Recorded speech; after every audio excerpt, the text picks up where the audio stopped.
Hi, LLD. Last week was the first WAN show I've missed since 2019. Wow, because you're weak. Because I was getting married. How dare you? Oh, how could you let that happen? I read ahead. That's why I was. I know. I should have rescheduled the wedding. Yeah, that seems like you're really? Some On things Friday? in life are important, On and Friday? your partner needs to understand that. Yeah. Why didn't you put it on like a screen there? You were on the streak. Now you're off the streak. Yeah. Weak. Yeah. You're not a streak anymore. You're a stain.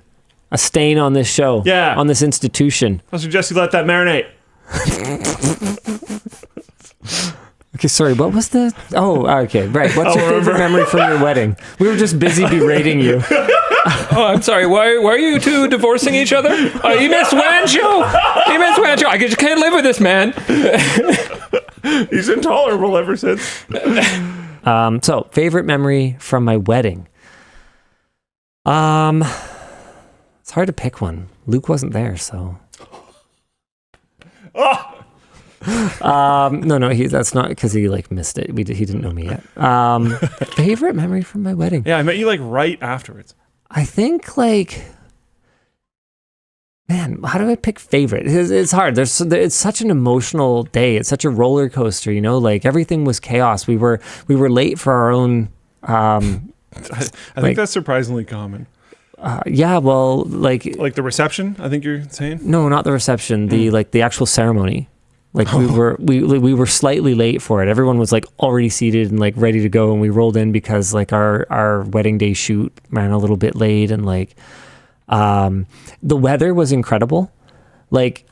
We got married in late April, and we did that because it was cheaper. Because as long as you're not in May, the rates are way lower. Because the chances of the weather were in Vancouver. So the chances of the weather being good in April are hit or miss. And the whole day was on and off showers, but it was like the skies cleared every time we needed to be outside. And then it rained the second we needed to go inside. It was actually kind of magical. That's cool. It was sprinkling, and then we had our outdoor ceremony. And then as people were heading inside, it started sprinkling again. It was wow, this is incredible. And then it was clear for our shoot in the morning, which was also outside. Nice. The whole thing was just kind of incredible. Obviously there's the moment, the rings, and she's walking up the aisle, and we had bubbles. Everyone in the audience had bubble blowers. So there was bubbles everywhere, which was really cool. Ivan tearing up the dance floor was definitely a highlight. That has to be.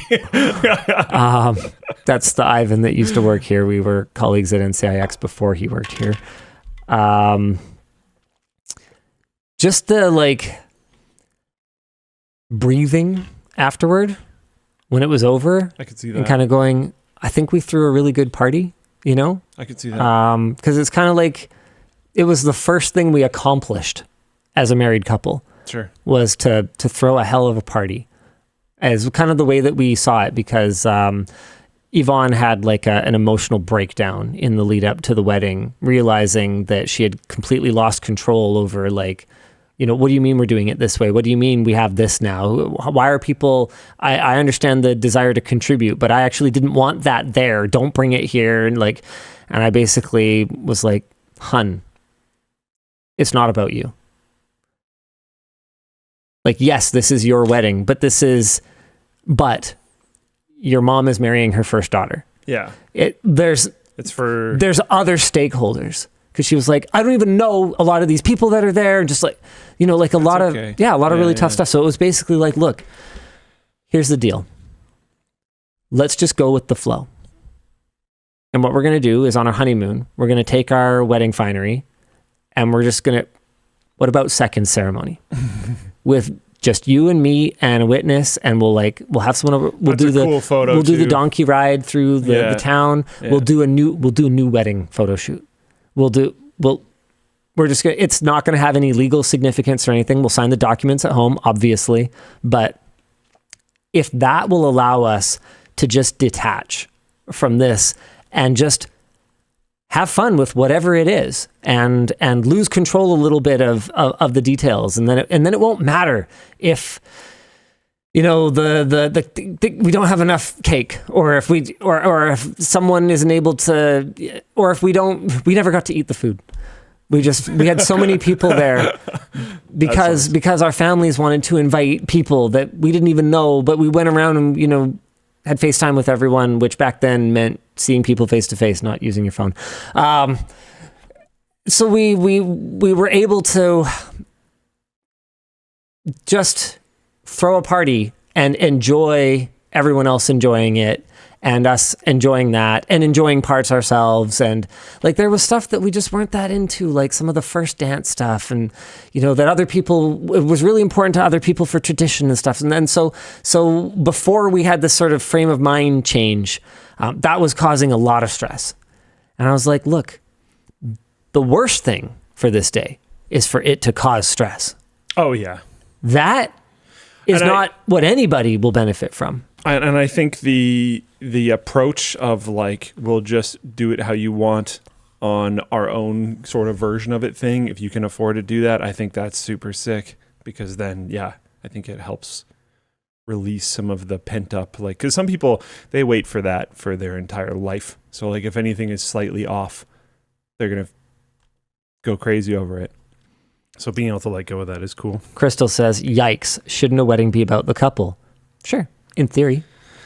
In practice, the world is never that clean. Yeah. It's just not that clean. And at a certain point. And you can fight for that, because sure enough, that's true, but you can fight for that, but it's going to be a fight. Yeah, and you can have lines. Like you can absolutely have boundaries. But at the end of the day,